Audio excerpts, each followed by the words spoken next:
Alhamdulillahi wa kafa wa salamun ala ibadihi alladhina istafa. Amma ba'd. Ramadan just around the corner. Everyone's going to inevitably be hit with the blitzkrieg of fundraisermageddon like pitches while they're trying to pray their Salatul Tarāwīḥ. I'm here to remind you, Islam only has 5 pillars, and those are your responsibility as a Muslim. No one else is going to do them for you. So don't outsource your zakat to unscrupulous people, people who have no standards, they have no oversight, they have no ulama, they just say the word zakat because they know if they say it, they're going to get more money. Don't do that. The sunnah of zakat is to distribute it locally.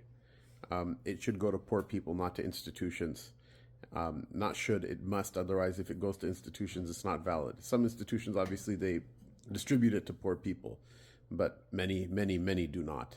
And many that claim that they do pilfer funds off the top to an atrocious degree. So how is it that you can save yourself from any of that? Just go find a poor person you can give it to.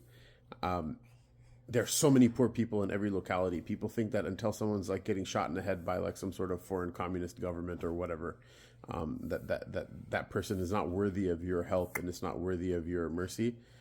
And this is, a'udhu billah, may Allah ta'ala protect us. This is a type of hard-heartedness that is a sign of a person who is deprived of the fadl of Allah ta'ala. Don't be that person.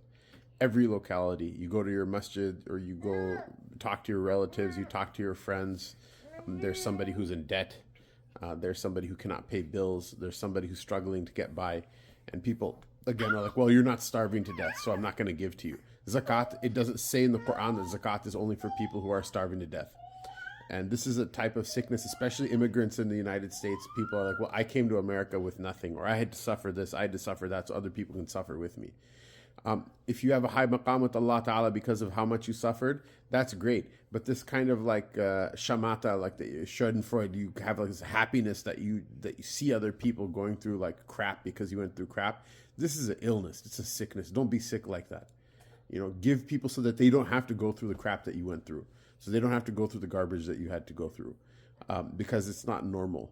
And this other sickness where people like can't give cash to each other. People are like, oh, we're distributing zakat in terms, and what are they doing? They're giving out diapers or they're giving out vouchers for a grocery store. And they're like, well, the poor people are just going to go buy a phone with it. That's the point of zakat. Zakat is the right of the poor. If a poor person gets zakat money and buys a phone with it, you have a phone as well. No one judges you for that. So, it's fine. Obviously, zakat is better given to a person whose need is more intense. And it's better given to a person who is more righteous. And it's better given to a person who is closer to in relation within the proper parameters of the Sharia, etc. But that doesn't mean that somebody has to be super maxed out on all these things before you give them. So just hand cash to somebody who's in debt and help them pay their debt off. Or help them to, they're already paying their debts off, but to have a little bit of ease inside of their life. Don't just be there to like meat grinder the smack out of everybody until you have any sort of sympathy for them.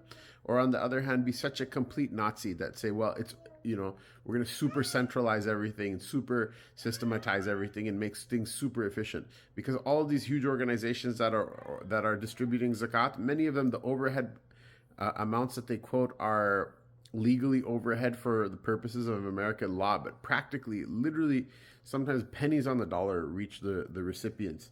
And so there's a point at which, this kind of too big to fail mentality in putting zakat funds together in these huge organizations, they actually end up making things monumentally less efficient, monumentally, just horrible. I mean, if super centralization and super central control of all things made things more efficient, then the whole world would have functioned that way. But it doesn't really function that way. Sometimes it's just easier to a person is eligible, so you just go give to them, and you be happy when it makes them happy and it helps them out, and you give them because this is the right of Allah Ta'ala, and this is the right of the poor.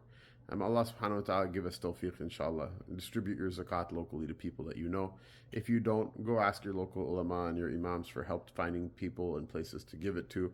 There are some institutions that are rare that I recommend you give zakat to. But all of those institutions first before giving to them, check, do they have a written zakat policy, and explicitly written. Some people have poorly written zakat policies that basically mean nothing. That, oh, our policy is that we're going to give money in the path of Allah. That could mean anything. That could mean anything. No, we're going to give to these categories of people. It's explicitly spelled out, and then that policy that's written is then, first, they should have a written policy. Second, that policy should be approved by ulama, and that it's compliant. And third, they should ask them, what's your oversight? Who audits you? Because any organization in the United States that's like above a certain size, it has to have accountants that make sure that it's compliant with the government. But nobody cares to audit anything to make sure it's compliant with Allah and His Rasul sallallahu alaihi wasallam. So make sure they have ulama that actually carry out an audit, and that sign off on it regularly, and not just a one-time celebrity endorsement. That I paid someone like $10,000 to speak at some like rubber chicken fundraiser dinner or whatever, and so this person endorses us. No, a person who's actually an auditor who did an audit of the organization, and make sure that all of these things are in place in order for them to distribute zakat validly. Then afterward, if you want to give to those organizations, Allah subhanahu wa ta'ala accept it from you. Allah ta'ala make it mubarak. But don't make a joke out of your deen, because there are some people who give no care about your dunya, they give no care about your akhirah, and they may get up and look really Islamically when they're making the pitch, and they may pull at your heartstrings. This is all stuff that like Nazi propagandists made into a science, and they teach it at schools, to this day. And some people are just natural at it because they're scammers, natural born scammers anyway. Don't just fall for it and then give that money to those people only to show up on the day of judgment with regrets and with argument. Save yourself from the scam proactively by taking this zakat, which is your responsibility. Again, there's only 5 pillars in Islam. It's not really all that deep or all that hard. It's your responsibility. Figure out who to give it to and give it wisely. May Allah subhanahu wa ta'ala accept from all of us and protect us from those who are unscrupulous, especially those who are the most deadly cocktail of unscrupulousness combined with laziness, combined with sincerity, that allows people to do all sorts of things that are a massive waste of time, like fishing expedition, in a barrel of salted brine, a complete waste of time. Allah Ta'ala protect us all. Sallallahu ta'ala Rasulih Sayyidina Muhammad wa ala alihi wa sahbihi ajma'in.